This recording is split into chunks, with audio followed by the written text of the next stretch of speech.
Hello, good evening. You join us here on the 24th of April 2026, where we are in the final stages of ping pong with the Children's Wellbeing in Schools Bill. Together here tonight, we've got Amy. Say hi. Hi. And Kat. Hello. So, without further ado, we shall crack on.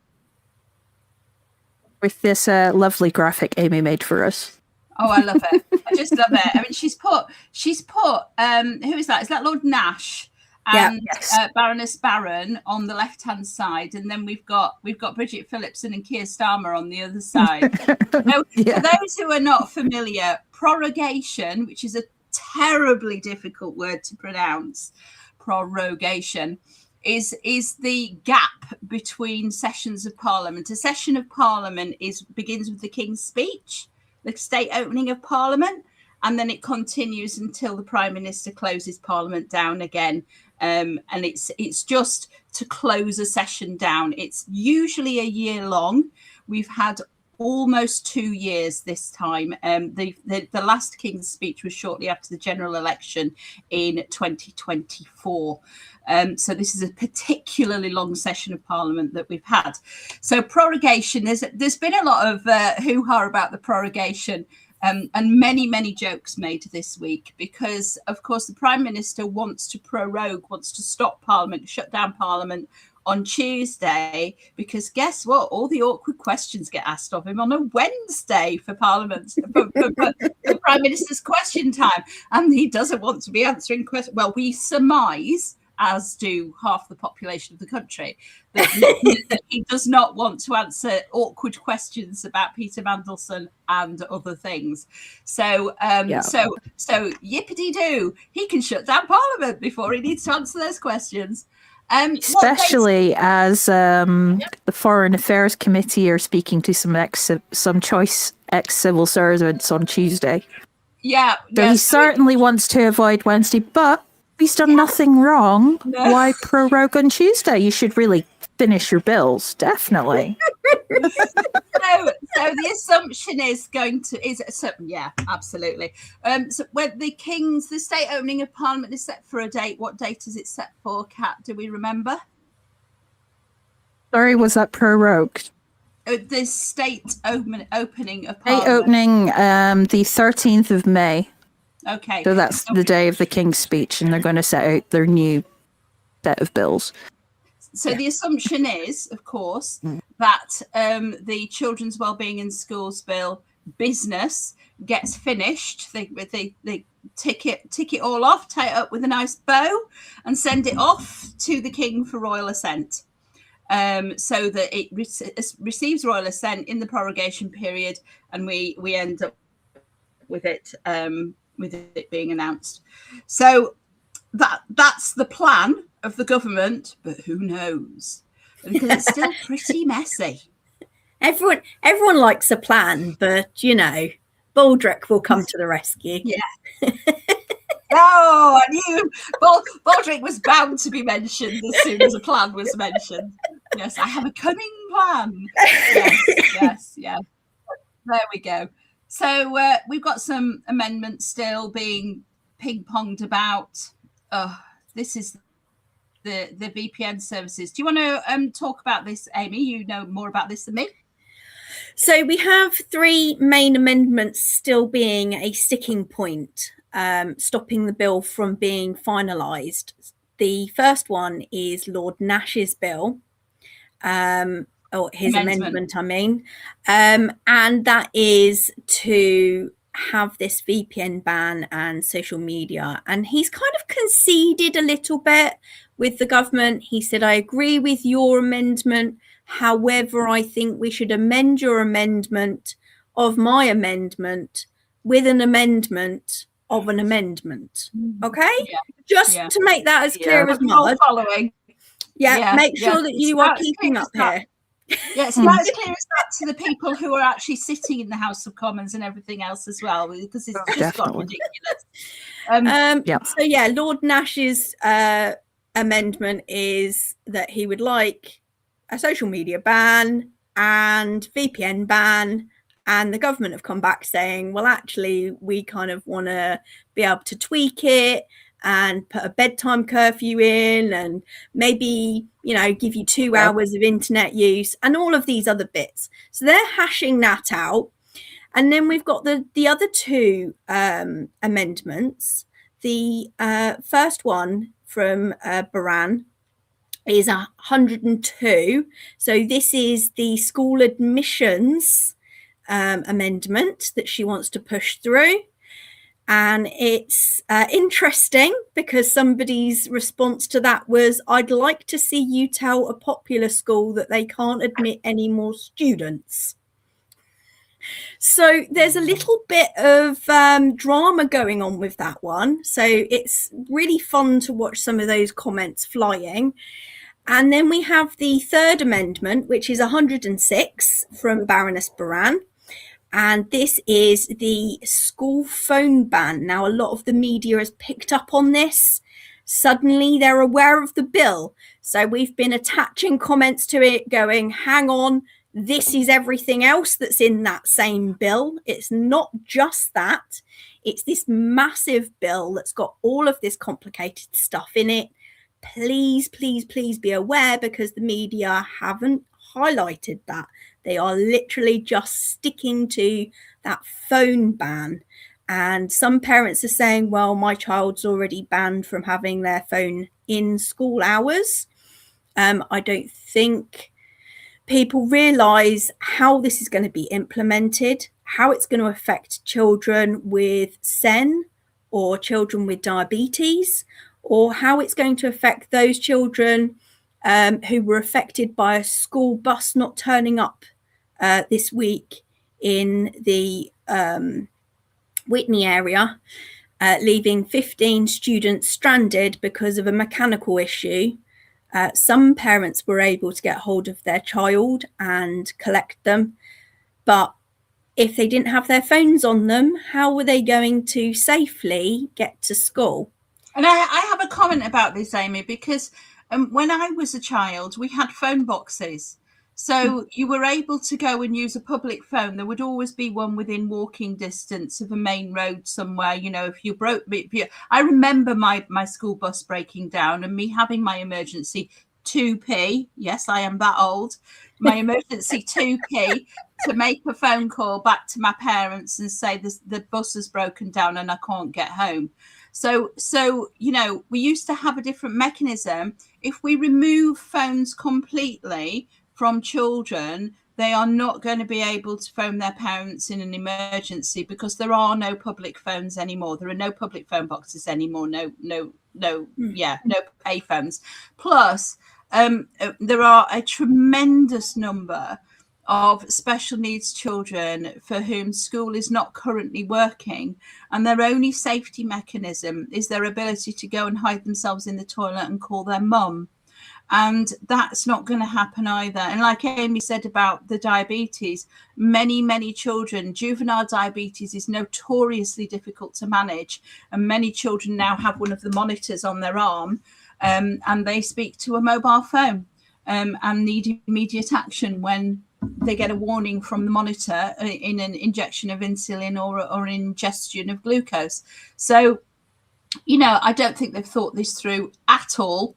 It's got far-reaching effects, and I think society has moved on too far for them to introduce a ban such as this at this late stage. Really, we need management risk rather than risk avoidance. Management of risk rather than risk avoidance. Yeah, it's good though because it means that they're still arguing. Yeah, we like that because it means they're having trouble passing the bill. There we go. Right, what's next?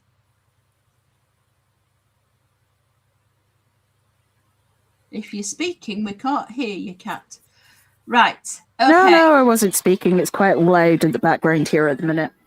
Okay. But this one appeared on the action group earlier this week. So. Oh, this is the Welsh one, isn't it? The Welsh one, the school attendance order. And we think this one's come up in the, so there are school attendance orders all the time on and off. There's a steady trickle of them across England and Wales. but we think that they've brought this one up in, you know, in this accidentally on purpose at this point in time, just to have another stab at home education and remind those pesky home educators to behave themselves. That's my feeling anyway. I don't know whether you think any different, you two. I don't like school attendance orders. I think that the is it an education supervision thing that they can put in place instead? Yeah, so they don't tend to use that very often, but that would be a better option overall for them to help and support parents that are struggling, and to leave the rest of us alone. Well, quite frankly, they should be helping and supporting parents. Do you know, I was having this conversation. I was at a conference last week in Milan, in Italy, online, before you think I've been away again on an aeroplane. But I was at a conference in Milan, and we were talking about this. And my colleague from Switzerland, from Lausanne in Switzerland, Debbie Lutolf, she was on talking about how the attitude towards home education in her canton in Vaud is a very supportive one. So yes, they have visits once a year, but they don't come in expecting to look and find problems. They come in to have a chat and support. It's a completely different attitude over there, completely different. And in this country, it's, you know, it's just parent bashing. Every service that has anything to do with children's and families seems to involve, to a larger or smaller degree, parent bashing. Don't you think? Yeah. I mean, when I was a child, my educational welfare officer came to my home to do a home education inspection and was very supportive. I took him down the other end of my garden, introduced him to all of my chickens and told him all about them. And it was a friendly relationship. So when this bill came along, I had to explain to my mother the change in culture, because it is so stark from when she was home educating to what we are receiving now. And the way in which they handle and speak to us in writing, if you look back to the Joy Baker stuff, it's almost identical. So in 70 years, they haven't changed their mindset in any way. Yeah.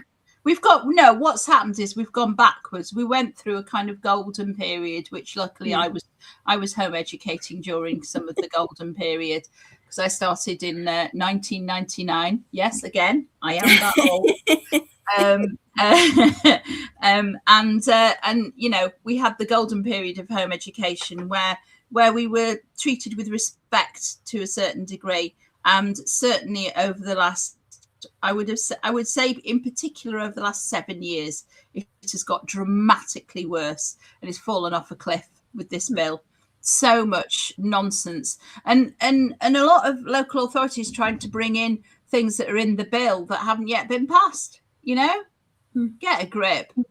Anyway, there we go. Okay, although what's they've got form with that, don't they? Because when there was guidance consultations before, the LA started to do things that were vaguely suggested in the consultation. Nothing that we knew of from the DFE, anything like that. But yes, absolutely. Always read your guidance. Make sure they're sticking to the current guidance. Let's just and if they're not, is it better than the current guidance? Because actually the current guidance isn't statutory, so they don't have to follow that. So you can peel some of that crap back, because some of the stuff that's in the guidance is actually way beyond the law.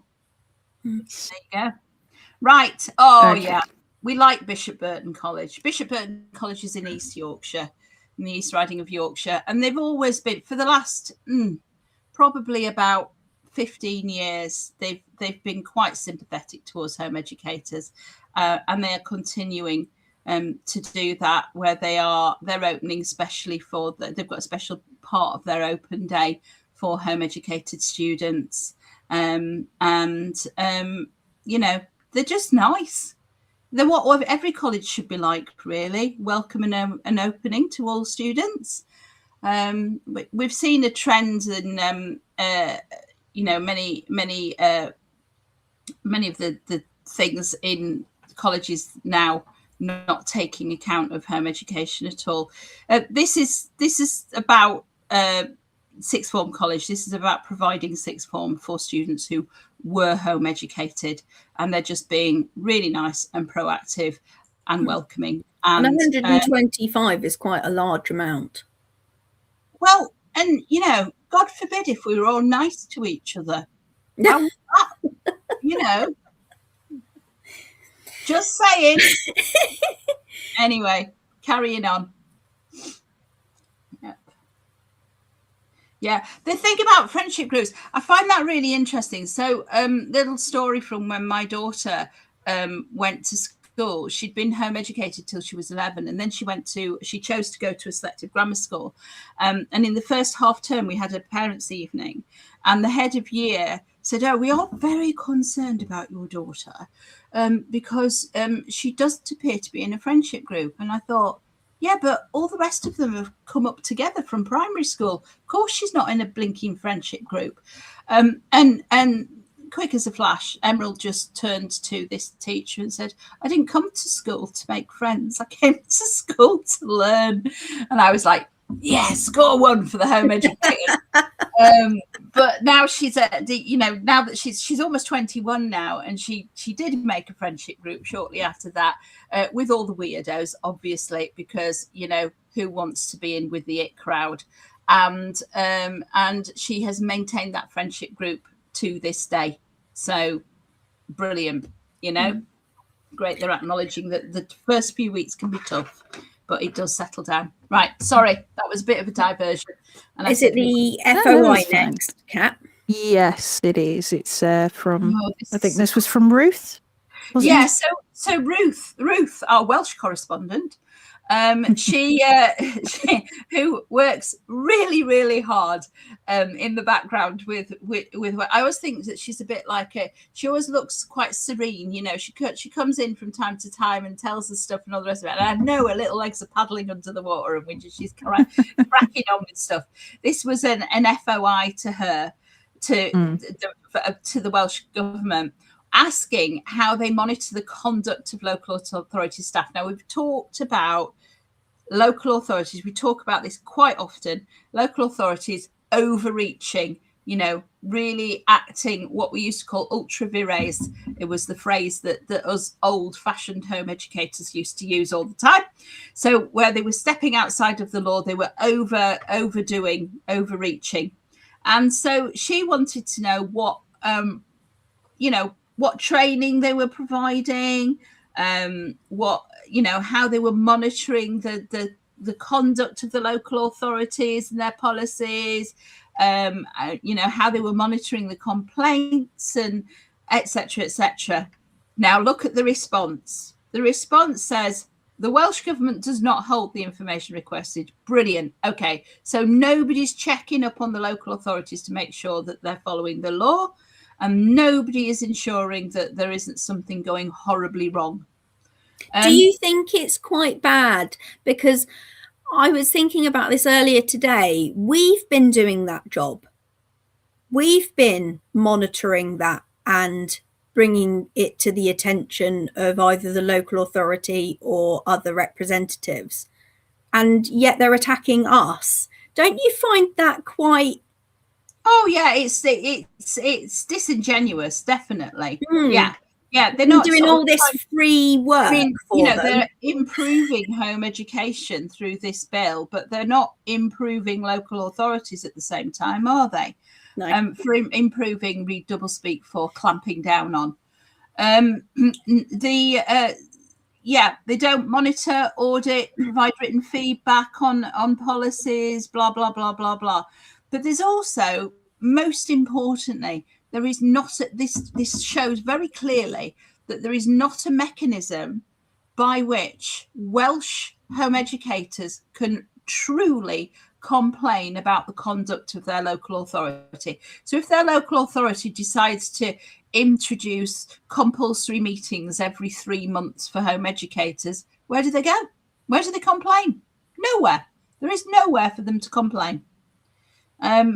You know, and we've been saying that this kind of stuff happens in England too, where we don't actually have an ombudsman to deal with our particular minority issue, etc.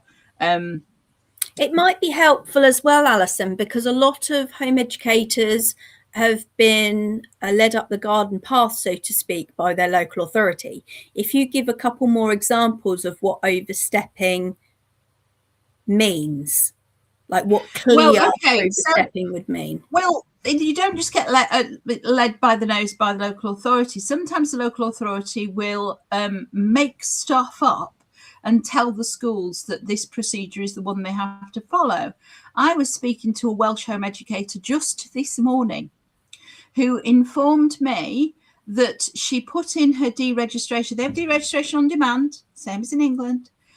She put in her deregistration letter to the school, and the school informed her point blank that she could not deregister until she'd had a home visit from education welfare officer from the local authority.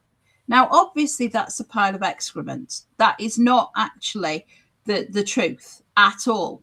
But she thought it was, because, and how would she know to complain? Because she doesn't know that that's wrong. So why aren't they monitoring these policies? And other forms of overstepping are things like just rocking up at your door, you know?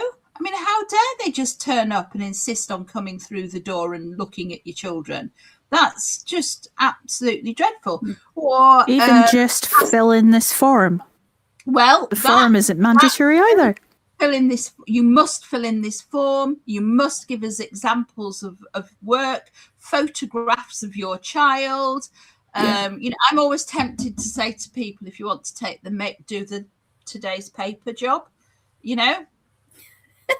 You know, and if they want examples of work, you know, I mean, I don't know. I think the most extreme example that we had was a council demanding mortgage information and the brand of a car, because they needed to see how wealthy the family were and if they had the disposable income to be able to afford home education. Oh, I'd like to see that one. It's good, isn't it? Oh, and it just goes to show how far they are willing to actually overstep. And I don't think people realise what the harm is when we give an inch. And sometimes it's individual officers, but more and more often now it's actually entire authorities overstepping. We've got one authority in particular at the moment who has been directed by the councillors to reduce the number of home educated children in their area by 30%. Now, you know, so you are. How are you going to stop the home education of that many children when it's a legal right to home educate? You know, what are you going to do? There must be some unlawful action involved. From 980 down to 500 they wanted. That was their target number of home educators for the area. And they said it was based on a pilot scheme that Portsmouth were running to reduce the number of home educators. And we know what Portsmouth's way of dealing with things is. Yeah, they're so rude. They're absolutely awful. Yeah. Right, moving swiftly on. Okie doke. And then, of course, if you remember, we were talking about this a few weeks ago, and what was the House of, or what are we calling it? The House of Lords Commission? I forget, what are we calling it? This is the problem when Juliet's not here. I don't know what, but anyway, so this is this is Mary Greenfield, who is a long-term home educator herself. She has been a home educator for 15, 20 years, something like that. She's been in the game not quite as long as I have, but almost. So she deeply understands home education. And this is a study, a survey, which is led by Mary and Amber Fensham-Smith, who I know very well indeed, and Shelley Oldham, who I also know very well indeed. It's absolutely terrific because we've got people that are sympathetic or have knowledge of home education, like Dave Harvey, who used to be the Inclusion Support Service Manager for Hampshire, people with actual Sean Cheesley and his family have been representing Kent against the roundtable discussions and everything. So that's a very, very, very long. You mean at, not against, don't you? Yeah. Yeah. I was thinking about against all of the Kent policies that were illegal that were brought in, but I merged it into that. Don't worry. There's been a lot, but there's quite a few names in the list that we recognise, especially our own Juliet here. So our very own Juliet is right in there, it's basically they're surveying home educating and flexi schooling parents, and gathering some real quality information. And the great thing about doing this through a university with academics overseeing it, rather than doing it through a home education support organisation, is it's got a bit more weight at the end of it. Okay. Please do take part in this study. We need several thousand people to take part in this study if possible. If we have, what were you saying, 126,000. So there's 126,000 registered children in England. There's a few thousand in Wales as well. There's some in Scotland as well. This is not actually limited to those in England by the looks of it. I can't see a limitation, but they want. I believe so. They talk about. They're talking about experience here, what home education means to those families, how it is executed, and what their dreams and aspirations are, etc., etc. So please take part in this study. Who is it limited to? Let's have a look. It's you've got to be currently home educating, basically. So I couldn't fill it in, for example, but Amy could and Kat could. Anybody who is currently home educating, that's it. That's all. Just if you are currently home educating. So please, or flexi schooling. And believe you me, this will be going out on my flexi schooling group straight after this. Please crack on with that. It would be amazing if we could get 20,000 responses, which is entirely possible. Then we will have we'll have the biggest study ever of home education in this country. Let's do that. Let's make it the aim that we have the biggest study ever of home education. Is there a closing date, Kat? Yep. It says we have until the 4th of May to submit our responses there. Flipping heck, that's not long, is it? Nope. Right. But so not only time's of the essence. Don't just fill it in. Share it on all your social media. Push it every single day for the next 10 days. Let's get some, because it closes in 10 days.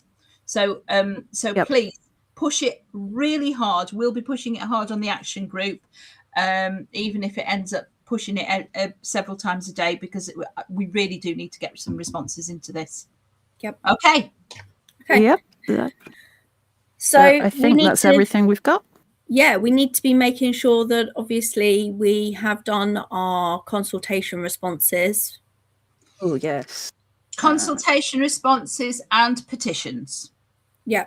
They'll all be underneath the thing. Yeah. Pause the children's wellbeing and schools bill being the priority. The closing date for that isn't very far away, as I understand. And it is a petition that has been written and supported by a teenager because they wish for their voice to be heard, because no child has been consulted on this bill, even though their name is actually on the title of this bill. Yeah. We've still with petitions, still with consultations. We've still got the sand reform consultation. There's a lot more guides to filling that out starting to come out this week, it seems. I've seen quite a few kicking about, as usual.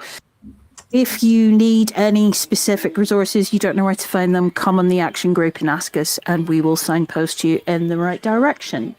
We still have the Growing Up in an Online World consultation. We've still got a little bit of time till those do finish. I don't think there's anything this week, is there? And remember, when you're doing that digital Growing Up in an Online World one, when you do the form as the child, the parent must do those first few questions, and you can refuse to give out the full postcode and the gender, etc., etc. So don't feel afraid to do that. But bear in mind, if you do accidentally answer the question wrong about the age, it will kick you out and you will have to clear your cookies in order to go back in. So purely designed, considering a lot of the other surveys are like, you can save it and come back later, that's fine. But it's not when they actually want to hear from children, they're like, no, one go, that's it. Yeah. Don't forget, you can subscribe to Substack by typing !Substack in the chat. That'll bring up the link anyway. I spoke to the DFE about that kicking people out thing. The consultation for platform is a government-wide platform, I believe, that they use. And so it's a problem with the platform, not a problem with, do you know what I mean? Not an individual consultation issue. So I think it might be worth us, figuring out who we need to speak to with that. But I have passed the message up the tree yesterday. I did complain. And had nothing back. Yeah. So I've submitted evidence and written a full complaint because I don't think it's fair or right. I agree. Right. We have a question here. Given that the assisted dying bill has run out of time, what's the chances of the same happening with this bill? Near zero, I'm afraid. It's in its last gasps of ping pong. The assisted dying bill didn't even get to proper ping pong at all. It hit the road. It also wasn't a government bill either. No, it wasn't. That one? It wasn't. Sad to say. I think if somehow they're not going to finish it on Monday, they're going to carry it over to the next parliamentary session after the King's speech. I believe that's the procedure anyway. And we will see if Starmer is going to try and force the issue, I guess, or whether we're going to get a PMQs on Wednesday. Okay, it's like soap operas is all this nonsense in Parliament, isn't it? Is this our adulting soap operas? My bet is he's going to dodge it so much. Yeah, I think so. I think they're certainly going to try. I think he's going to dodge it. Yeah. I don't know if the Tories would use us as that much of trying to use this bill as leverage to force them to stay the rest of the week, but we will see. Yeah. I don't think either of us will be streaming it on Monday, will we, Emmy? I don't know. No, I've got a lot on next week, unfortunately. Okay. So but we will try and keep you updated in the action group. Yeah. Regardless of what's going on. If I get a minute, I will definitely link it up and get it streaming. Yeah.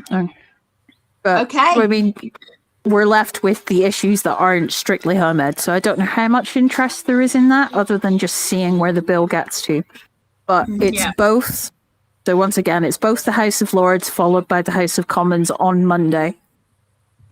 And so they have to run up the corridor with it. I've got this image, of somebody with a big stack of paper running from the House of Lords. So if anyone goes to watch on Monday, try and film them running through the corridor. $1 million man. Yeah. Again, I am that old. Right. Okay. Lovely to see you all. Have a lovely weekend. Look forward to the Substack coming out, and we will see you next week. Thank you. Cheers. Good night.